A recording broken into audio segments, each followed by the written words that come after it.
can you hear me? Yes. Milk, you can hear me?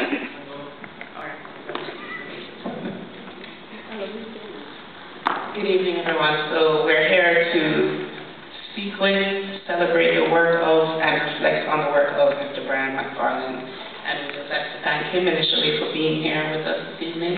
It's really an honor and a pleasure. Mac Farlane embodies the vigor, vibrance, and vitality of Carnival. Exalted in the collective consciousness of costume designers the world over, his awe-inspiring, award-winning masterpieces and his custom-crafted palatial performance pieces pulsate to the rhythm of his creative genius. During the 1990s, his work reigned supreme in Trinidad's Carnival competitions. In 1993, Prisma Man of Color, a larger-than-life design powered by the adrenaline of the masquerader who performed it, won Brian a South King of Carnival title.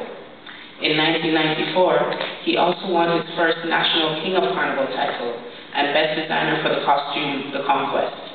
This costume also won Carnival King of the World at the first ever International King and Queen of Carnival competition held in Trinidad and Tobago, with participants from some 38 countries around the world.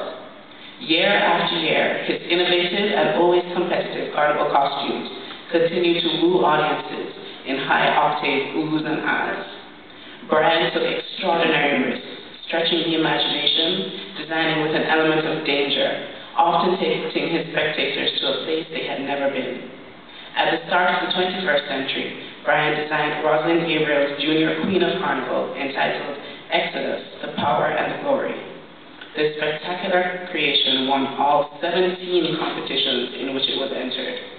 It is a record yet to be broken.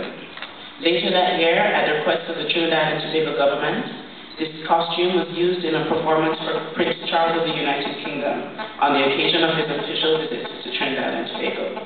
By mid-decade, a new history in modern masks was being created. The Washing by Fire by Water, 2005. Threads of Joy, 2006. India, The Story of Boy, 2007. Earth, Cries of Despair, Wings of Hope, 2008. Africa, Her People, Her Glory, Her Tears, 2009. Resurrection, The Mask, 2010.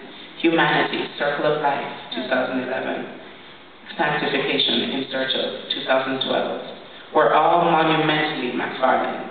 Rich, regal, exciting, and outstanding presentations that spoke to the way we had developed as a country and Brian's desire for Trinidad and Tobago to be more than it is.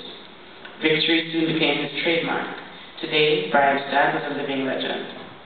Brian has also won Trinidad's Large Band of the Year Downtown title for the past 7 years and National Large Band of the Year title for the last 6 years.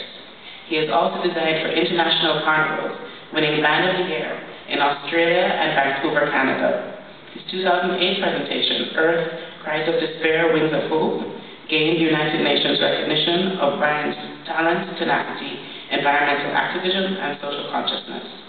Also memorable was that Washing by Fire by Water, which was turned into a theatrical performance for the heads of government nations, CARICOM, at a state dinner at the Prime Minister's residence.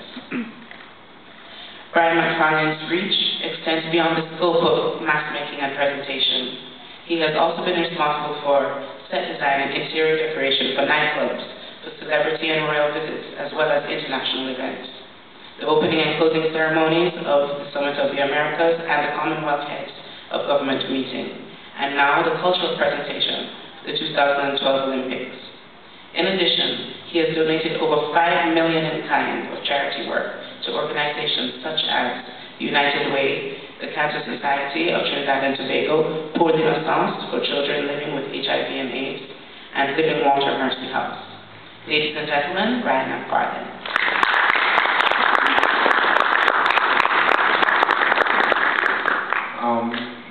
Pleasant good night to everybody who came and stayed. Good night as well to Brian for offering us the medium to speak to you in a direct way. Where do we start after reading all of that? Take us to the beginning. Okay, could you allow a story? You have time? I'll try to make it quick. I think it would be nice to understand where I came from and where I've reached now, how I got to where I am. So I would say born from a lower middle class family, grew up in Pity Valley, Bigger Martin. Went to Maria Regina School and I went on to St. Anthony's College. Never academically inclined at all. Began getting very sickly at around age 11, 12. I would get sick every month for like a week long, very high fever, become delirious. Had like 3 different specialists. All of my mother was a homemaker, my father worked as an accountant at a cocoa plantation. So all of the earnings went into doctoring to find out what was my problem. So having this illness and going to St. Anthony's College, spent a lot of time in school, became very backward, became ridiculed and taken advantage of. School became more and more hated by me. I just wanted to get out of it. I didn't feel I was having any purpose there. I always believed in art and craft and wanted to do something with my hands and my creativity. And there was no art classes, there was no sort of creative form at all in St. Anthony's College at the time. So eventually my parents took me away because the doctors couldn't find what was wrong in the way, which would take me to Florida and realised that there was different allergies that I was allergic to, different things that I was allergic to that caused this very high fever and the delirium. And they were putting together a serum that would send out have to take injections every week, and my parents couldn't afford it. So the doctor said, you know, as you get older and you grow up adolescence and so you get older, sometimes you grow out of it, which eventually I did. It began less and less as I started to get into my 20s. But even during that period, I just felt so hopeless at school and I wanted to get out and do something with my life. So at the age of 15, I just got into Form 3. I walked out one day knowing very well what I was going to do. I walked out and I remember looking back at the plaque on the wall and saying, no, that's the last time you're going to see me, St. Anthony's College to serve all men. And I walked home that day, as I would normally do, and I just told my parents, this is it, I'm not going back to school.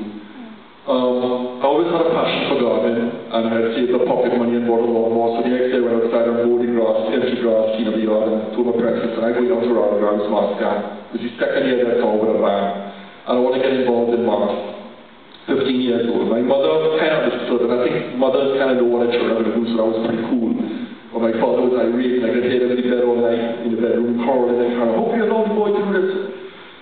So I set out on my journey into life. I went the next day, took a taxi down to Ralgar, Cornelia Street, and offered my services. And I worked with Ralgar for 3 years, voluntary. You got a plate of food a day, and they were lucky if you got meat in the plate. But I enjoyed it, and you know, I started learning about textures and fabrics and colours and that type of thing. And I remember clearly after 3 weeks, Brenda Garrett, who's now deceased, Raoul Garrett, and Chris Santos, who was the designer, coming and saying, you know, where did you learn this? How did you learn about putting these fabrics together, colours and textures? And I said, well, I didn't learn it from anywhere. I just guess it's my thing. So they immediately took me from there after 3 weeks, and they moved me to Woodford Street, where the king and queen was being made and the characters. And in those days, characters for band were like kings and queens, massive big costumes. So immediately I was put into that. And I remember that year the queen was Tiffany's treasure. And it actually won Queen of Carnival. It was the first queen that Garrett had won. And they were having a problem how to get this whole costume to look like Tiffany glass. And I came up with this concept of using stretching clear plastic over the painted pieces on the fabric. And getting the thinnest plastic for weight factors and whatnot. And it worked, it gave up the fabulous effect, and it won Queen. I'm not saying I had anything to do with it, but I was part of it. So I stayed for 3 years with it, voluntary, and then I met someone that was now deceased to Ray Furman, and Ray Furman used to do the most beautiful wedding cakes. And after we were leaving Moscow, sometimes it's 1 o'clock in the morning, he would say, no, just go by me online, keep a company, I'll have a wedding cake for this weekend, I have to make flowers, I have to do all these different things for cakes. So I used to go and I watched them. And after 3 months, I remember my younger sister coming and saying, Brian, well, telling me family, she's going to get married. So I said, okay, I'm going to do a wedding cake. So she started with a cake. What do you know about wedding cakes? No, I've never made a cake up to today in my life, but I decorated and designed these cakes. So she took a chance, I went into town and I bought little tools and instruments, what I could